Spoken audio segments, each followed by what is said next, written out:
Bueno, Fito Garcés con nosotros. Buen día, bienvenido, Fito. Buen día, buen día. ¿Cómo andas, Alejandro? Bien. Tantísimo tiempo. Bueno, tantísimo tiempo, por lo menos de este encuentro presencial, y por lo tanto que nos promete potencialmente el abordaje de diversísimos temas, ¿no? Pero arranco desde una perspectiva bien personal, desde el punto de vista ciudadano, académico, hijo, padre, esposo. Eh, ¿Cuáles son las cosas que más te interesan? O, al decir del periodista al maestro Tavares, ¿cuáles son las cosas que más le preocupan, maestro?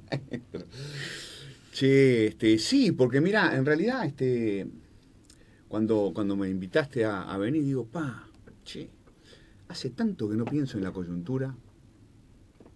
He notado como en los últimos 2, 3 años, quizás 3 años, en mí mismo cierta fatiga de la coyuntura. Ajá. Yo no sé si a vos te pasa, Alejandro, pero no es que no sea siempre interesante la coyuntura política uruguaya, porque alguna vez creo que te conté, le dije a Lescano a Héctor Lescano cuando era ministro, le dije, Héctor, la política en este país es tan divertida que tendrías que promover el turismo político.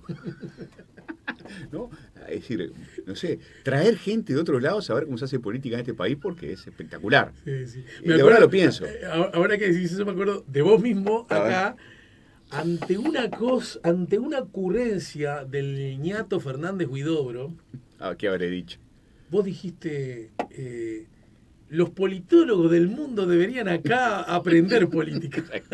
Es así, o sea, es así. En tu entusiasmo acerca de las calidades, ¿no? Sí, mira, entonces no es que la política cotidiana, la coyuntura política no sea entretenida, no es que no haya cosas para decir, pasan cosas todo el tiempo, ¿no? Y hay buenos jugadores, aunque la ciudadanía 2x3 se cansa, y los partidos políticos no atraviesan su mejor momento desde el punto de vista de qué piensa la ciudadanía de ellos. Yo estoy un poquito cansado de la coyuntura. Del famoso asunto de qué hizo y por qué lo hizo, y la estrategia, ¿no? Y los candidatos, ¿no? Y, bueno, todo eso a lo que nos hemos dedicado tanto tiempo. Estoy un poquito cansado. Y me preocupa mucho más, cada día que pasa me preocupa un poco más, no el juego en sí mismo, que es lo que está pasando, sino las reglas con las que estamos jugando. Claro. La manera en la que estamos jugando. Para decirlo en términos un poco más técnicos, las prácticas políticas. Lo que hacemos una vez, 2 veces, 3 veces, lo hacemos recurrentemente y a veces sin detenernos a pensar si lo que estamos haciendo, si esas prácticas están bien, están mal, están más o menos, si son perfectibles o no lo son, en fin. Cada vez me importa más eso, cómo jugamos el maravilloso juego de la política uruguaya en esta, la mejor democracia de América Latina. ¿Cómo lo jugamos? ¿Cuáles son nuestras prácticas? ¿Cuáles son las buenas prácticas? ¿Cuáles son las malas prácticas? ¿Qué instituciones funcionan bien? ¿Qué instituciones funcionan más o menos? ¿Cuáles están decididamente mal? Cada vez me interesa más eso. Entonces, ya te digo, no es que no haya para hablar de la coyuntura, tengo un ojo puesto en lo que pasa con la ley de urgente consideración, el otro ojo que mira para el otro lado, ¿no? ¿Qué está pasando con adentro del Frente Amplio, este proceso de autocrítica, la elección de un nuevo presidente, ¿no? Cada tanto trato de informarme y saber qué pasa con las encuestas, y bueno, falta mucho para la elección, pero bueno, a todos nos importa qué pasa con las encuestas. Y en la coyuntura lo que veo es simplemente un gobierno, así, si tuviera que decir titulares de todo esto, diría, un gobierno que ya pasó la etapa de la pandemia, obviamente, que está empezando a tener que lidiar con los problemas que dejó la pandemia y problemas que venían de antes, ¿no? Que la economía, relanzar la economía, atender la pobreza, la indigencia, el desempleo, ¿no? La seguridad y todos sus desafíos. Todo esto mezclado con las promesas electorales que hizo, que fueron muchas. Un gobierno que trabaja fuerte, trabaja muy fuerte y que, yo si tuviera que ponerle un título, diría un gobierno que trata de cumplir con lo que prometió. Y eso para mí es básico y tiene que ver con el otro asunto, Alejandro, con el asunto de nuestras prácticas. Es una práctica recurrente en la democracia uruguaya desde el año 85 para adelante que los partidos traten de cumplir con sus promesas electorales, que se esfuercen genuinamente y notoriamente por cumplir con sus promesas electorales. Entonces veo un gobierno que hace eso, veo una oposición que salió, un Frente Amplio que salió de su peor momento, ¿no? Salió de ese clima de bajón que tenía hace un año y pico atrás. Recolección de firmas mediante, parece que eso claro, le ayudó mucho, ¿no? Es muy cierto. La concreción, mejor dicho, ¿no? Exacto. Sí, es un Frente Amplio que está revitalizado y bueno, que se prepara para una competencia electoral, ya está en plena competencia electoral, ¿no? Pensando en la revancha del 2024. Uh-huh. Un Frente Amplio que está mejor que hace un año y pico atrás. Bueno, están, digamos, ya sabe que tiene un adversario adelante muy poderoso, ha dejado de subestimar a la coalición de gobierno, ha dejado de pensar que la coalición de gobierno era efímera, ¿no? Ha dejado de equivocarse en relación a las habilidades y competencias del presidente de la República. En fin, un Frente Amplio que está mejor. Un gobierno que trata de cumplir con sus promesas, un Frente Amplio que está mejor, una competencia política ardorosa, ardiente, como siempre es, clima de Copa Libertadores en la política uruguaya, uh-huh. Pierna fuerte, y una ley de urgente consideración que ya veremos qué pasa con ella. No hay, creo que un solo encuestador que se anime a decir qué es lo que va a pasar. Así que, sobre estas cosas que dijeron, se me ocurren algunas preguntas. ¿Está? Dale. Bien, y después vamos a lo otro. Porque ah. dije que no me interesaba la coyuntura, pero bueno.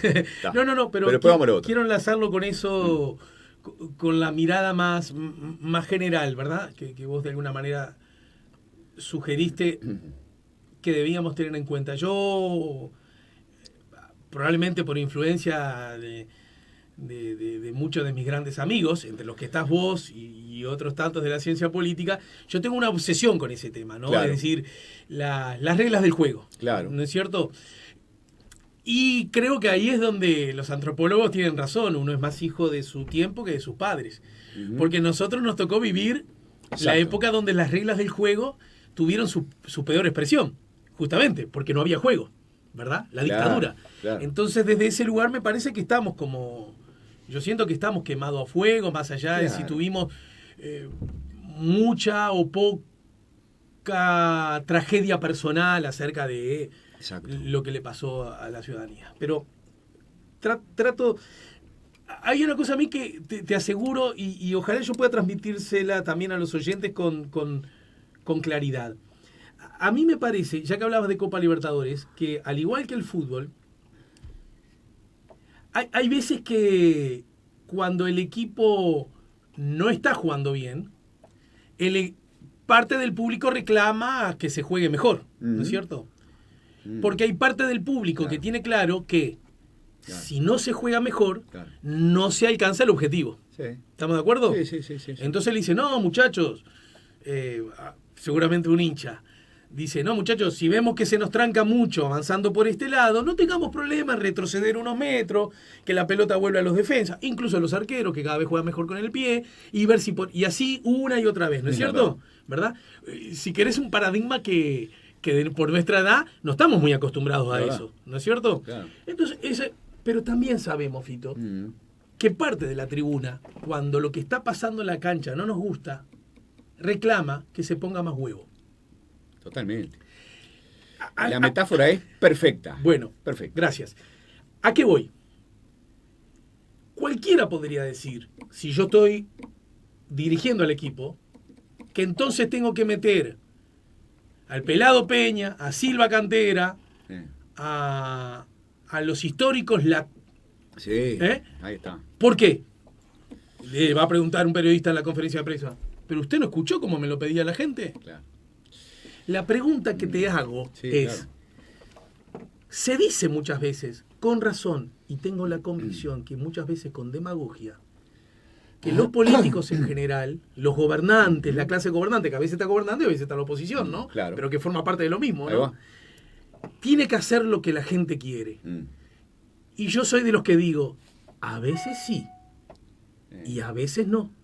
Y a veces se le tiene que ocurrir cosas que la gente nunca pensó. Sí. Porque sos gobernante y estás con una dosis de responsabilidad, pero también de talentos, de virtudes y de conocimientos que el promedio no tiene. ¿Me entreveré en lo que estoy planteando? No. ¿Cómo se sale de esa...? Ni siquiera te hablo de Uruguay, ¿no? Hablo de la política. Sí. ¿Cómo se salen? ¿Cómo salen otras naciones de esos encuadres? Mirá, Uruguay es de las naciones que sale mejor. La política uruguaya es mejor que la política de la inmensa mayoría de los países del mundo. ¿Tanto como eso? Sí, claro.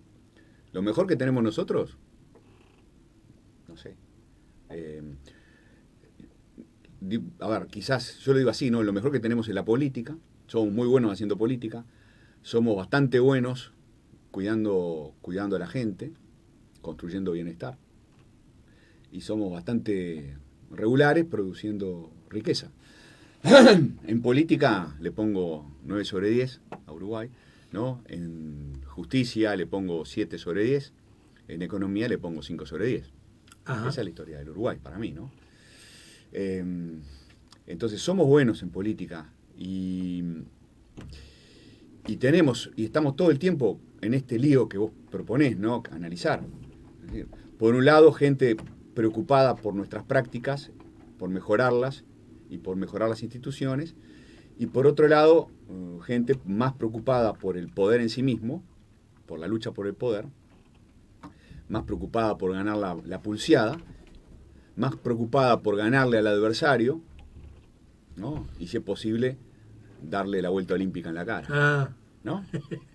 Y dedicarle alguna canción. Ese lío lo tenemos, ¿no? Ese lío está en la élite política, yo diría también en la élite, en todo sentido, en la élite cultural, en la élite social. Es decir, esas dos maneras de encarar la política, y están también en la sociedad, en la ciudadanía en general. Hay una parte de la élite y hay una parte de la ciudadanía que piden pierna fuerte, ¿no? Y si es posible, no voy a decir desterrar al adversario, pero bueno, ¿no? Excluirlo tanto como sea posible. Excluirlo tanto como sea posible. Y hay otra parte que piensa en otras cosas, que piensa en mejorar la calidad del juego.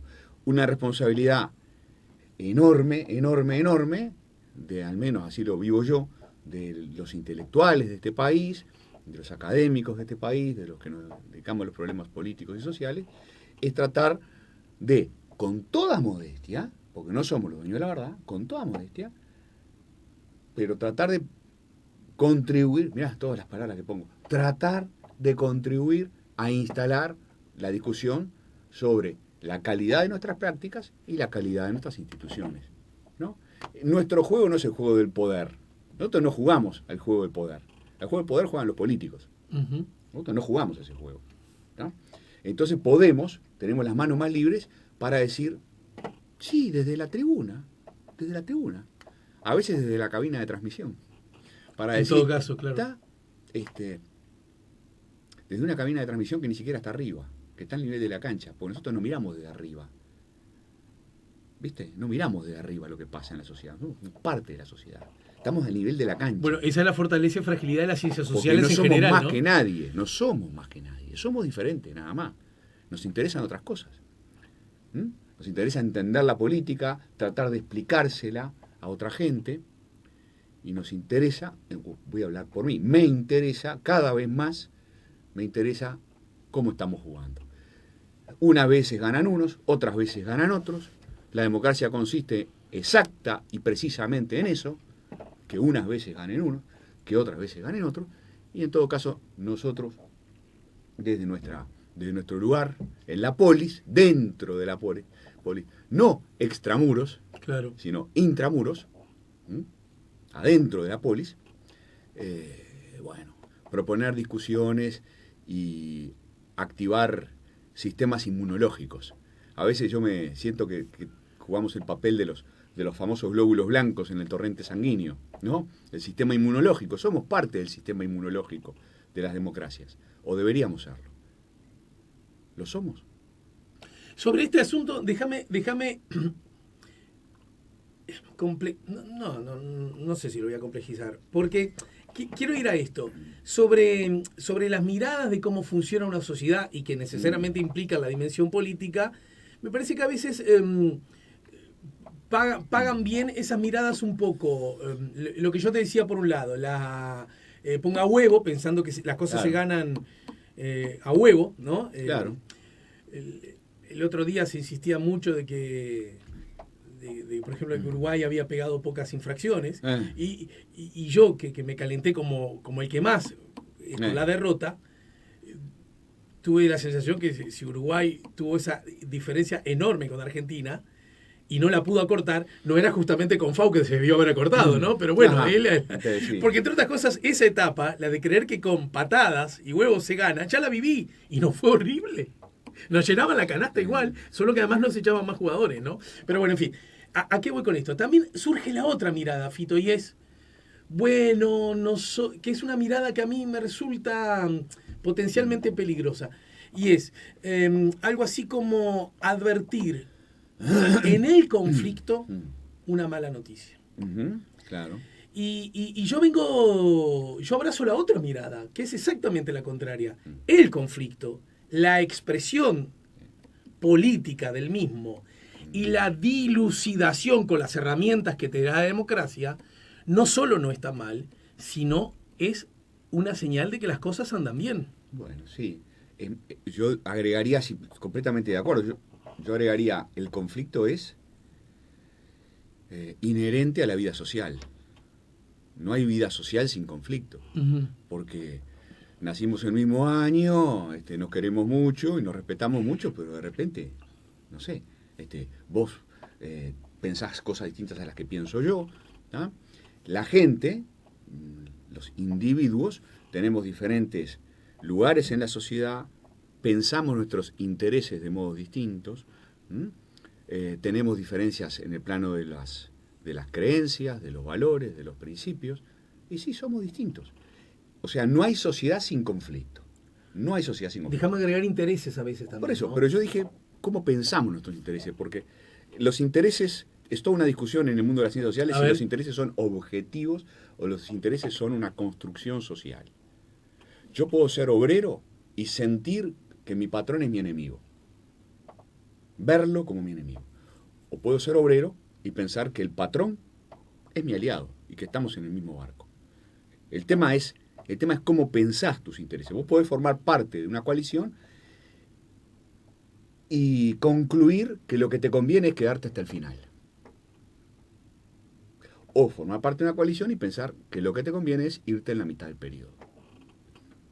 ¿Qué es lo que te conviene? En realidad, muy difícil saberlo, lo que realmente importa en el mundo de las ciencias sociales es cómo los actores interpretan su interés. ¿Cómo interpretan su interés? Es el Frente Amplio. ¿Cuál es el interés del Frente Amplio? Es diferenciarse todo lo posible y competir con la coalición y no dejarle pasar una, ¿tá? O el interés del Frente Amplio es bajar la pelota al piso. ¿Cuál es el interés del Frente Amplio? ¿Cuál es el interés objetivo del Frente Amplio? Bueno, yo qué sé cuál es el interés objetivo. Lo que interesa desde el punto de vista del análisis político es cómo se está pensando el propio Frente Amplio a sí mismo. Cómo el Frente Amplio interpreta que le conviene manejarse en esta situación tan distinta a la de ser un gobierno. En el Frente Amplio antes había, ¿no? Estaba Vázquez, que decía que hay que oponerse a todo, en los viejos tiempos, 1995 al 2004, y Astori que decía, no hay que oponerse a todo. Bueno. Lo interesante desde el punto de vista de análisis político es cómo cada actor, cada uno de estos actores, pensaba, interpretaba el interés del Frente Amplio. Es una discusión clásica en ciencias sociales. ¿El interés es objetivo o el interés es una construcción social? Lo dejamos ahí. Bien. Bien, no, pero de todos modos lo entendí perfecto. Pero somos distintos. Sí. Ya sea porque tenemos intereses objetivos distintos, ya sea porque pensamos nuestros intereses de modo distinto. Somos distintos. Tenemos creencias, valores, principios, intereses, en el sentido que vos quieras, diferentes. Inventamos la política para tramitar esas diferencias de un modo razonable y civilizado. Inventamos la democracia como un mejor sistema precisamente para eso. La democracia es para eso. Entonces la democracia no consiste en que estemos todos de acuerdo. Democracias de consenso es muy difícil. El consenso tiene que estar en el respeto de ciertas reglas, en el respeto a la Constitución, ponele, ¿no? El consenso tiene que estar ahí. En admitir que si perdiste tenés que dejar el gobierno y que si ganaste tenés derecho a gobernar. En fin. Consenso sobre esas cosas y no tanto sobre las políticas mismas. Y desde ese lugar, a ver, porque algunas cosas, para hablar de dos asuntos, hablaste del gobierno, vos dijiste al pasar una cosa que a mí me parece interesante, el Frente Amplio está empezando a valorar las dotes, llamémosle así, que tiene el presidente de la República, que luce el presidente de la República. Y si recojo el guante para decirte, no, a mí me parece que ese proceso lo está viviendo la política en general. La política en porque general, las sí. dudas que existían Sí. con Luis Lacalle Pou eran dudas que no solo las tenía el Frente Amplio, Sí, y sí. ya como integrante, digamos, con otra Claro. mirada política, filosófica e ideológica. No, También claro. existían en su propia Totalmente. barra de aliados, si me apurás, en su propia barra partidaria. Sí, sí. Y hago esta lectura, corríjala, Fito, si es No, adecuado. no, yo comparto. Una de las lecturas que apoya esta mirada es que la segunda vuelta a Lacalle le costó mucho más de lo que, vos lo sabés bien, Sí, mucho más sí. de lo que se pensaba ganar. Sí. Y es porque hubo gente que votó una cosa en la primera vuelta y en la segunda dijo, uy, ¿a este le dará? Sí, no sé si... yo tengo una interpretación distinta, A ver. pero no importa, no sé si vale la pena hablar de balotaje. A ver, para entender por qué perdió votos la coalición, ¿no? Desde octubre a noviembre, de la primera a segunda vuelta, quizás haya sido... yo le escuché hacer este argumento que vos proponés, se lo escuché hacer a Sanguinetti, por ejemplo. Sanguinetti públicamente ha dicho, ¿no?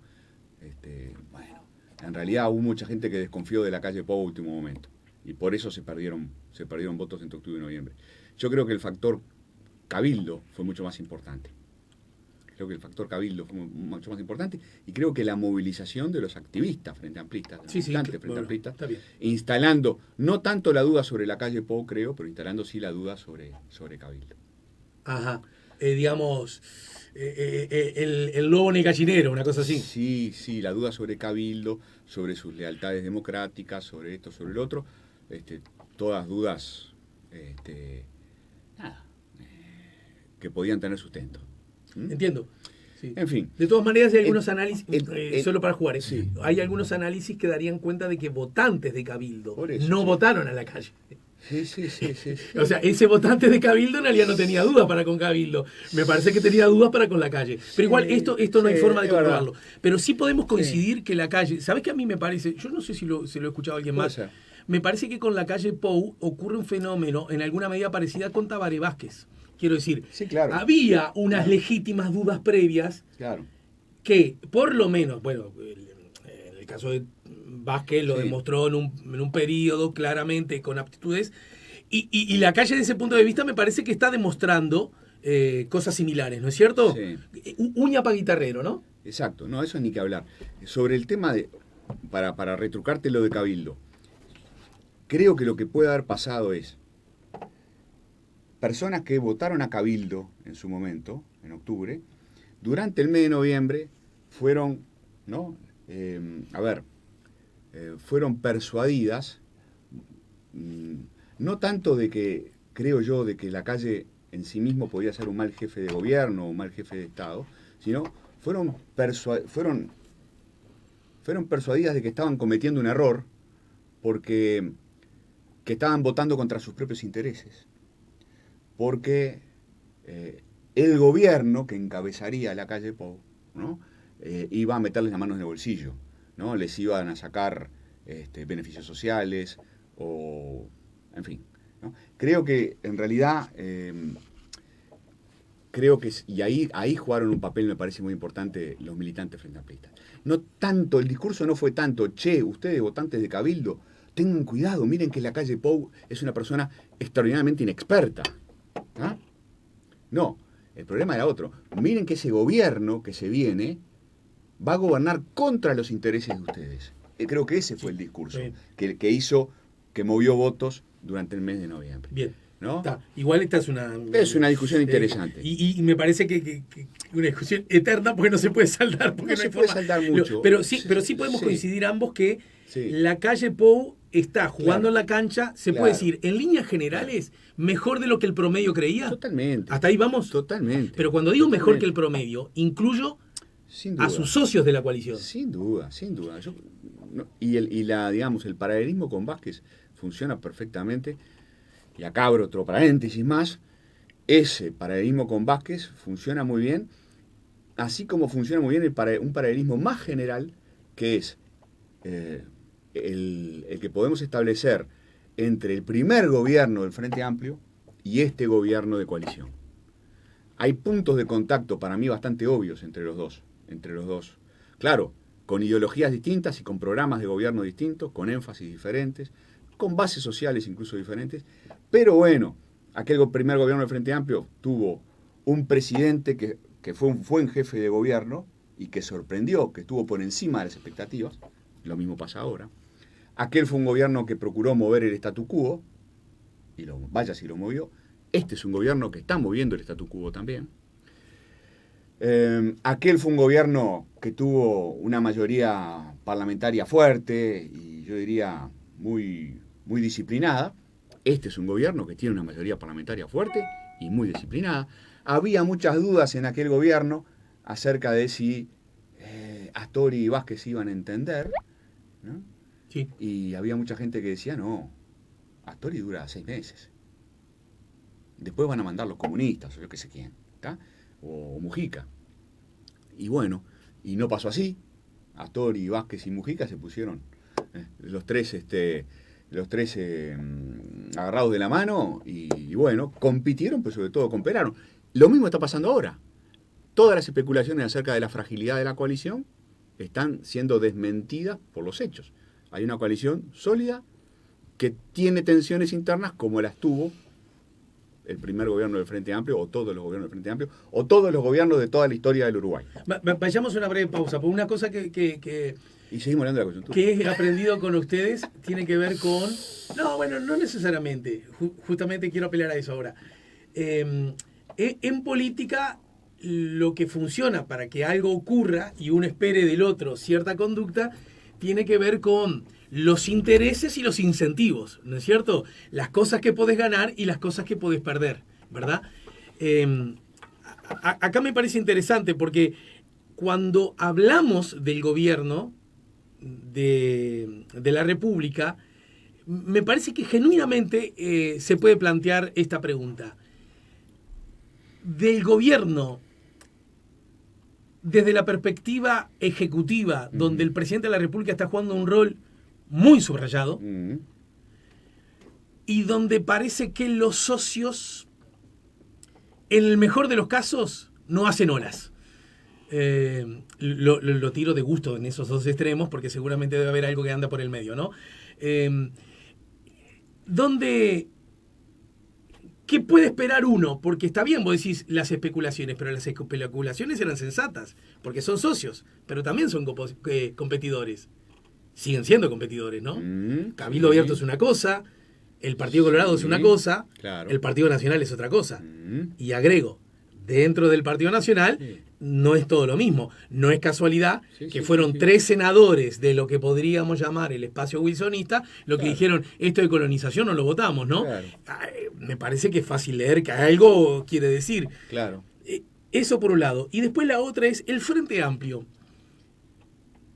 No se hizo un gol con las firmas, ¿no? Sí. Golazo. Claro. Frente Amplio junto con otras sorprendió al gobierno. Y sorprendió al gobierno, para mí. Sí, sorprendió, si me apurás, se sorprendió el propio Frente Amplio en alguna medida. Pero, ¿no? Hizo un gol. y casi de inmediato se pone a discutir quién va a ser el presidente. Mm. ¿No es como hacer un gol y sacarte la amarilla porque te sacaste la camiseta? En lugar de sacar del medio enseguida e ir a hacer otro gol. Lo vemos. Dale. Estamos poniendo la mañana en camino, estamos con Fito Garcés. Adolfo Fito Garcés, arriba de la mesa quedó. Cuando hablamos del gobierno, hablamos de lo grosereo, el Poder Ejecutivo, la calle Pou en particular, o hablamos de los socios también. No, hablamos de los socios también. Hubo un primer año, el 2020, de un protagonismo extraordinario de la presidencia. Eso todos lo vimos. Cuando digo la presidencia, es el presidente y el secretario de la presidencia. La calle Pou y Álvaro Delgado. Un protagonismo extraordinario que la gente reconoció, ¿no? La gente lo advirtió y le valió mucha popularidad a los dos. Y desde el principio de este año yo creo que hay algunas señales de abrir el juego, de un presidente que abre más el juego. No sé si era una estrategia del presidente, no sé si era una estrategia de los socios. Le escuché, eso sí, una vez más cito a Sanguinetti, le escuché decir a Sanguinetti que él pensaba que no había tarea más importante dentro de la coalición durante el 2020 que permitir que creciera el presidente. Esto es un argumento muy colorado, además, ¿no? El argumento de que el presidente debe ser fuerte, que no hay gobierno que funcione con un presidente débil. Lo pueden buscar en YouTube. Cuando Fischer Alcantero lanzó el Instituto Libertad, una pequeña usina de ideas, una mesa redonda en la que yo participé y Sanguinetti hizo este argumento, está en YouTube, ¿no? Había que dejar crecer al presidente. Ahora es otra canción. Y en el año 2021 uno ha visto algunas señales de permitir más protagonismo de los socios. Por ejemplo, desde el momento que se apagó el GACH, ¿quién es la estrella de la salud? Daniel Salinas, Cabildo, ¿no? Es decir, yo creo que hay una de las razones por las cuales el GACH terminó saliendo es, creo, para permitirle a Daniel Salinas tener protagonismo en el momento más lindo, digamos, de la pandemia, si es que estuvo en un momento lindo, que fue cuando se apagó. El momento menos feo, podemos decirlo así. Menos feo. Entonces, ahí tenés una señal, ¿no? Es decir, bueno, apagamos el GACH, pueden haber dicho en presidencia, para darle más volumen a la perilla Daniel Salinas, que es un ministro muy popular. Se estableció, y hubo algunas reuniones de la cúpula de todos los partidos, ¿no? Se reunió Iturralde con Sanguinetti, con Independiente, con Cabildantes, ¿no? Hubo algunas reuniones de esas que pedía el Partido Colorado. Entonces, hay pequeñas señales, digo que son pequeñas, en el sentido de permitirle a los socios que se muestren. No se castiga la disidencia en el Parlamento. En el Parlamento Cabildo plantea sus cosas, ¿no? Los colorados han planteado algunas iniciativas. Entonces el propio presidente de la calle Pou ha dicho, bueno, este es un barco grande, ¿no? Acá se tienen que lucir todos. Yo creo que son bastante conscientes de que lo que más le conviene a la coalición es abrir el juego y que todos se luzcan. Así como el Frente Amplio precisa abrir el juego y que todos se luzcan. Así como adentro del Partido Nacional se habla de que no alcanza con un sector todo muy potente, que los que no son del tronco de la calle Pou tienen que poder lucirse también. Y esa reunión que vos mencionabas de los 3 senadores wilsonistas con el presidente en torno al tema de colonización tiene que ver con, creo yo, con permitirle a lo que es hoy la minoría del Partido Nacional sacar la cabeza y mostrarse. En fin, y en todo caso, acá nadie se chupa el dedo. No se chupa el dedo del Frente Amplio, no se chupa el dedo del Partido Nacional, no se chupa el dedo de la coalición. Todos saben, porque es más viejo que el agujero de ese mate que te está cebando, que se precisan rastrillos grandes para tener muchos votos muy distintos. Lo del Frente Amplio que yo te había comentado, y fue jugando, ¿no? ¿Hizo el golazo? Sí, hizo el golazo, pero bueno, pero a ver, por otro lado, el Frente Amplio precisaba un refresh, ¿no? La figura de Javier Miranda se había ido desgastando. Los propios frente amplistas, creo, lo miraban de reojo, y no ayudaba que Javier Miranda no tuviera diálogo con el presidente o el presidente con Javier Miranda, era de ida y vuelta, el mal humor, y creo que al Frente Amplio le está haciendo bien esa competencia que va a tener ahora Ajá. y las nuevas figuras. Y yo creo que, bueno, sobre todo creo que Fernando Pereira, que fue un bastión de la campaña de recolección de firmas, le puede hacer mucho bien al Frente Amplio, ¿no? Y Gonzalo Sibila es una persona a los que... Es una figura que expresa muy bien buena parte de las ideas centrales de la tradición frente amplista. Es otro político muy joven, mucho más joven, si vos querés, que el propio Fernando Pereira, pero yo creo que expresa bien la tradición frente amplista. O sea, bueno, y un pasada también, ¿no? En fin, yo no veo que el Frente tenga un problema con la elección de su presidente, al contrario, creo que lo moviliza, creo que le hace bien. ¿Te acordás de aquella anécdota donde un integrante del Partido Comunista, yo no sé si eso existió o es mito, un integrante del Partido Comunista llama a otro y le dice, vení que te voy a hacer la autocrítica, ¿no? Sí. Mirá, porque era muy común en la tradición comunista hablar de autocrítica. Bien. Advierto que, más allá de que hay como una especie de preocupación del sistema político todo, de que el Frente Amplio vuelva a la autocrítica.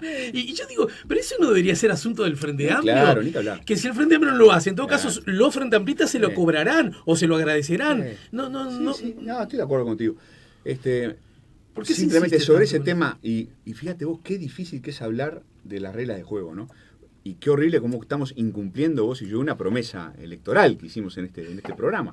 Dijimos, no vamos a hablar de la coyuntura y llevamos 25 minutos hablando de la coyuntura. Bueno, y eso demuestra que la coyuntura es apasionante en este país, ¿no? Así que, nada, quiero pasar a los otros temas, aunque sean en el minuto final. Adelante. Sí, no. Mirá, para ir a este otro asunto, ¿no? A los asuntos que más me importan hoy por hoy. Más allá de la autocrítica del Frente, que es interesante, y de todo lo demás, la pregunta que tenemos que hacernos todo el tiempo, desde el análisis político, desde los medios de comunicación, dentro de los partidos, en la prensa, en el boliche, en todos lados, en la familia, es la pregunta de cómo estamos jugando. La pregunta sobre nuestras prácticas y sobre nuestras instituciones, porque la democracia uruguaya es la mejor democracia de América Latina, pero la democracia uruguaya tiene problemas. Hay prácticas que no están bien y hay instituciones que pueden ser mejores. Y no siempre nos detenemos a pensar. Yo diría, nos detenemos muy poco a pensar en Por esto. ejemplo. Bueno, prácticas que no están bien. El uso de las redes sociales. El uso de las redes sociales. Porque yo creo que echarle la culpa a las redes sociales es como echarle la culpa a la metralleta. La metralleta no se dispara sola. Hay uno que empuja el gatillo. Las redes sociales yo creo que tienen en general, y sobre todo Twitter, no ayuda a construir un diálogo político civilizado, propio del siglo XXI y de personas razonables. Al contrario, las redes sociales sirven para fogonear broncas, para promover insultos, para generar... La hinchada que pide que pongan huevo, eso. Es la hinchada que pide que pongan huevo. En lugar de jugar mejor. Exactamente. Eso, para mí, es una práctica inconveniente. Las redes sociales... Hay muchísima gente que se informa mucho más rápido gracias a las redes sociales y gracias a Twitter.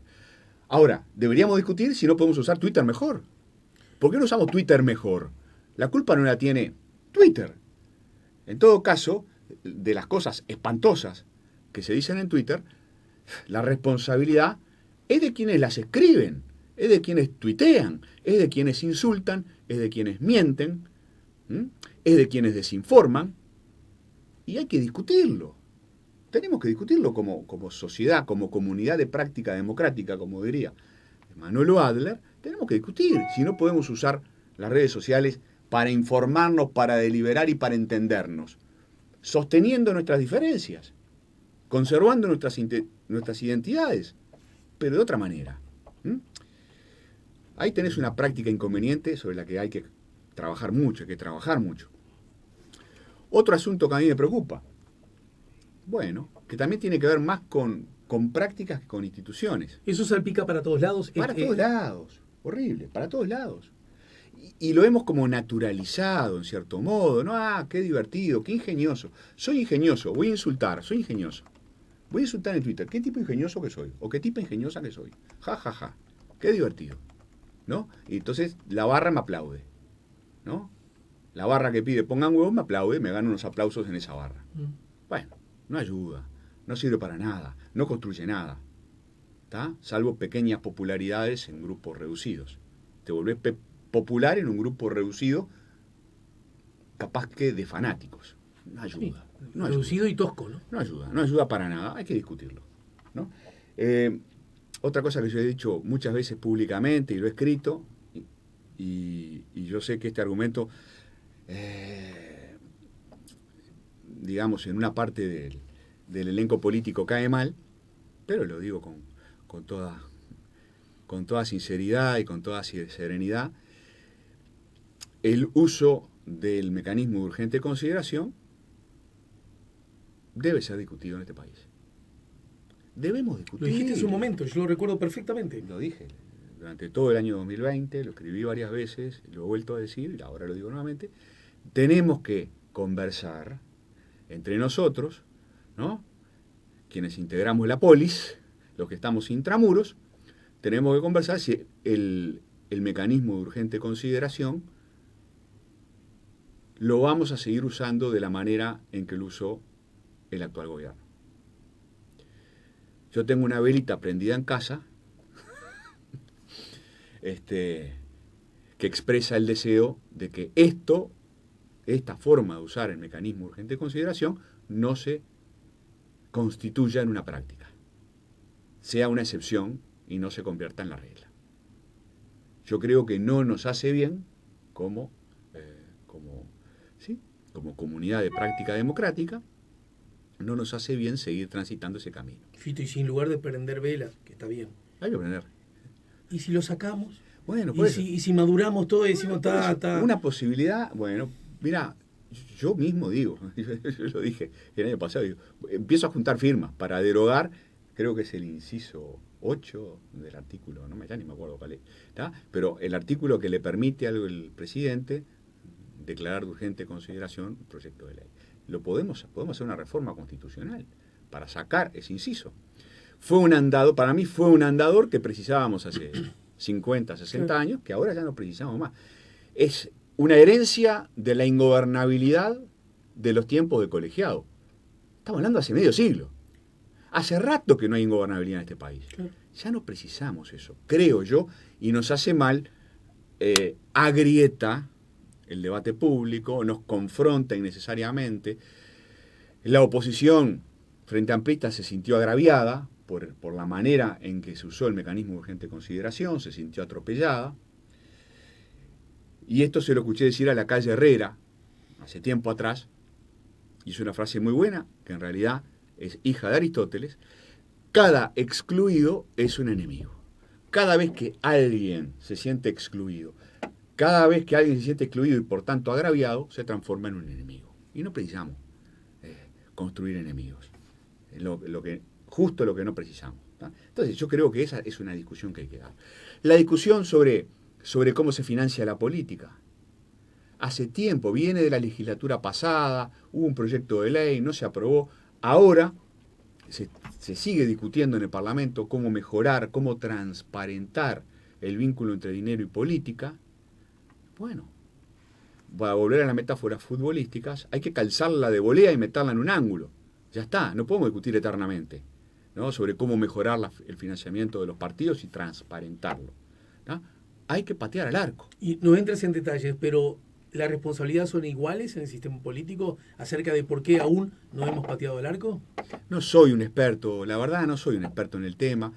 Daniel Chaschetti, el Rafa Piñeiro, probablemente sean los que más han estudiado. Yo creo que sí, ¿viste? Yo creo que sí, porque bueno, yo creo que sí. Pero bueno, no tengo mucha información para aportar sobre esto. Le cuesta, al sistema político le cuesta atarse las manos. Claro, cuanto más transparente sea el ingreso del dinero a la política, más atadas tenés las manos. Ahora, la verdad es que a la gente ya le cuesta creer en la democracia, a la gente le cuesta mucho creer en los partidos, menos del 20% de la gente confía en los partidos políticos.